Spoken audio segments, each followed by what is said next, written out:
तो हेलो बच्चों, कैसे हो आप सभी। आज के इस लेक्चर में मैं लेकर के आया हूँ यौगिक शब्द, योग ऋण शब्द और ऋण शब्द।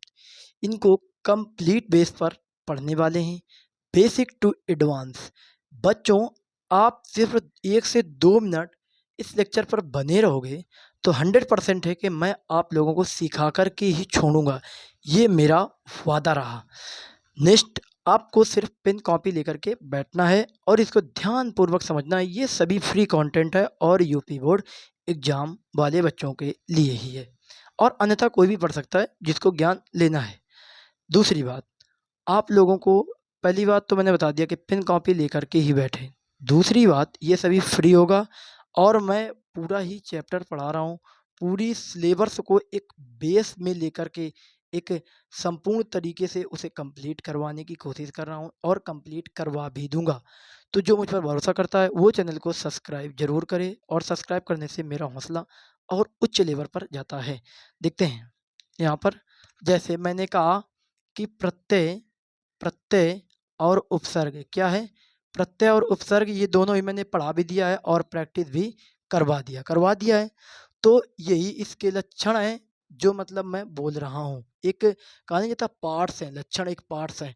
जैसे मैं कह रहा हूँ योग, योग ऋण, पहला शब्द है योग ऋण, ठीक है ना, योग ऋण। फिर है यौगिक, कौन सा शब्द है, यौगिक शब्द, यौगिक। फिर है ऋण शब्द। इनको समझना है थोड़ा, ठीक है ना। मैं बेस से समझाऊंगा, ये तीन होते हैं, मैं इन तीन को ही समझाऊंगा। 2 मिनट बने रहो लेक्चर पर, आपकी हर एक समस्या का समाधान होगा। जैसे यहाँ पर, ठीक है ना, जैसे आप समझते हैं योग ऋण शब्द। तो एक विकल्पी, एक बहुविकल्पी में क्वेश्चन पूछ सकता है कि योग ऋण शब्द जो है ये समास में किस जगह, किस समास को योग ऋण शब्द कहते हैं। तो ये बहुब्रीहि समास में योग ऋण शब्द होता है। किसमें, बाहुब्रीहि, बाहुब्रीहि, बहुब्रीहि समास किसमें होता है, बहुब्रीहि समास में होता है या पाया जाता है, ठीक है ना। जैसे मैं कह रहा हूँ लंबोदर, देखो यहाँ पर एग्जाम्पल है लंबोदर। अब लंबोदर जो है ये किसको कहते हैं, लंबोदर गणेश जी को कहते हैं कि नहीं कह सकते, कहते हैं। तो ये इसका देखो, ये तीसरा पद प्रदान हुआ। ऐसे बहुब्रीहि में भी तो तीसरा पद प्रदान होता था, गणेश जी को कहते हैं। अब मैं कह रहा हूँ पंचानन, पंचानन, ये पंचानन है, तीसरा पद इसका भी प्रदान होगा। मैं कह रहा हूँ दशानन, देखो यहाँ पर दशा, मैं कह रहा हूँ दशानन, दशानन, ये भी देखो है तीसरा पद।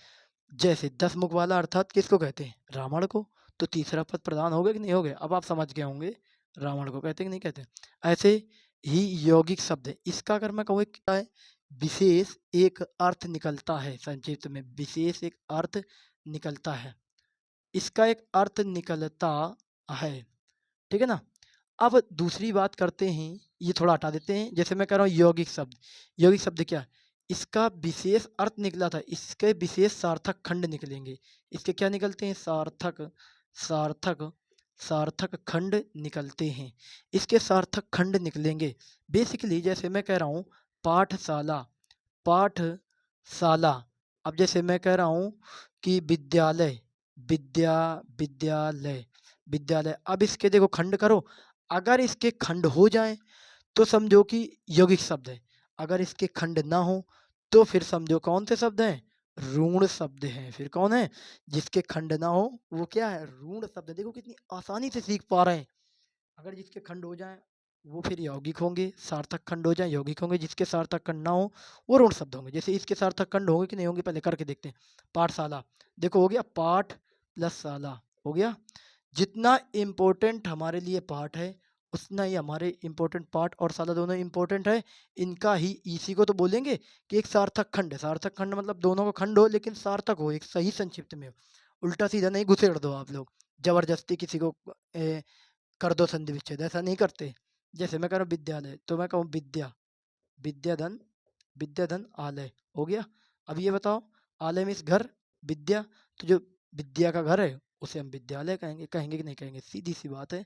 तो अब आप इसको भी समझ गए होंगे। ये मेरा दो दो एग्जाम्पल्स लाने का मतलब एक ही, इसका तात्पर्य है कि आप लोगों को समझा पाऊँ। तो फिर एग्जाम्पल तो आप लोग तोड़ ही लेंगे यार।